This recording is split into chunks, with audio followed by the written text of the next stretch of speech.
ओम शांति। हम सभी का ब्राह्मण जीवन कितना श्रेष्ठ है, कितना महान है, जो स्वयं भगवान हमें हमारे जन्मदिन की गिफ्ट देते हैं। हम उसके बच्चे बन गए। उसने हमें जैसे पैदा कर दिया और जन्मदिन की गिफ्ट दे दी। पहले गिफ्ट दी बच्चे मास्टर सर्वशक्तिवान भव, फिर गिफ्ट दी बच्चे संपूर्ण पवित्र भव, फिर गिफ्ट दी दिव्य समर्थ बुद्धि की और दिव्य नेत्र की।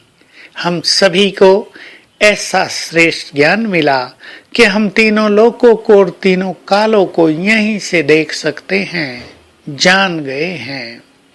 ये है हमारी दिव्य बुद्धि। समर्थ भी बुद्धि मिली। समर्थ माना जो कुछ हम सोचना चाहें बुद्धि के द्वारा, जो कुछ उसमें भरना चाहें वो भर सके।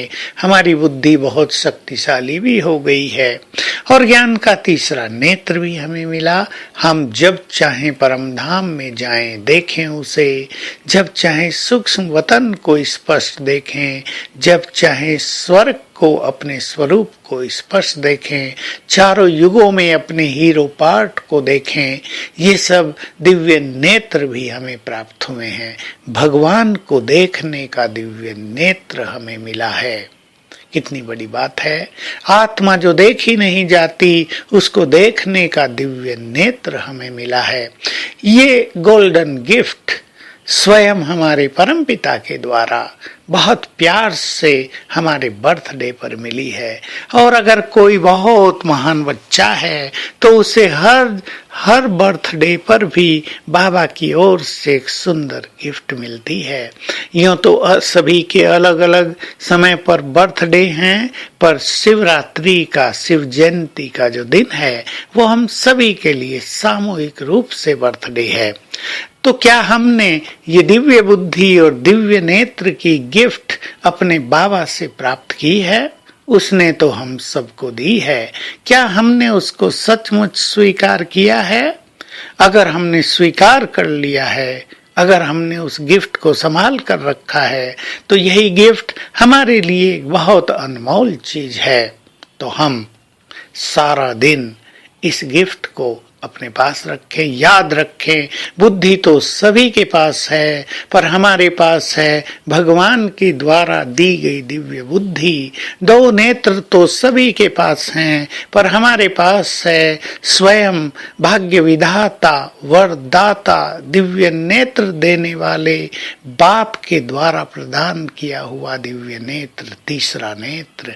ये तीसरा नेत्र केवल हमारे ही पास है। तो इससे हम अलौकिक चीजों को देखने का अभ्यास करें। और इसी दिव्य नेत्र से जब हम इस संसार को देखते हैं तो इस नजर से देखें कि जो कुछ दिख रहा है ये सब तो विनाशी है, ये सब अब नहीं रहेगा। सतयुग में कुछ और होगा, अति सुंदर होगा, अति दिव्य होगा, अति महान होगा। अविनाशी तो केवल आत्माएं हैं। और सभी के मस्तक में चमकती हुई अविनाशी मणि को देखें तो इससे हमारी बुद्धि की दिव्यता और बढ़ती जाएगी। देह को देखने से बुद्धि मलिन होती है, आत्मा को देखने से बुद्धि और विचार, कर्मेंद्रियां सब स्वच्छ हो जाती हैं। तो अपने दिव्य नेत्र का प्रयोग इस तरह करेंगे। और अगर हम अपनी बुद्धि को स्वच्छ बना लें, बहुत इंपॉर्टेंट बात है। जो गंदगी किसी ने भी अपनी बुद्धि में भर ली है, यदि उसको स्वच्छ कर लिया जाए तो भगवान वाच है। जैसे जादूगर लोग हाथ की सफाई के द्वारा कमाल दिखाते रहते हैं, वैसे ही यदि तुम बुद्धि की सफाई कर लो तो तुम्हारी बुद्धि अनेक चमत्कार दिखाएगी। तो आओ हम लक्ष्य लें, हमें अपनी बुद्धि को स्वच्छ करना है और उसमें सभी के लिए सद्भावनाएं भर लेनी है, उसमें सभी के लिए कल्याण की भावना भर लेनी है। तो आज सारा दिन हम अपने दिव्य नेत्र को प्रयोग करेंगे, अपनी दिव्य बुद्धि को प्रयोग करेंगे। नीचे देखेंगे तो सभी के मस्तक में चमकती हुई मणि, ऊपर देखेंगे तो ज्ञान सूर्य जिसका तेज जहाँ और फैल रहा है। बार बार ये दोनों अभ्यास करते रहेंगे और अपनी बुद्धि की दिव्यता को बढ़ाते चलेंगे। ओम शांति।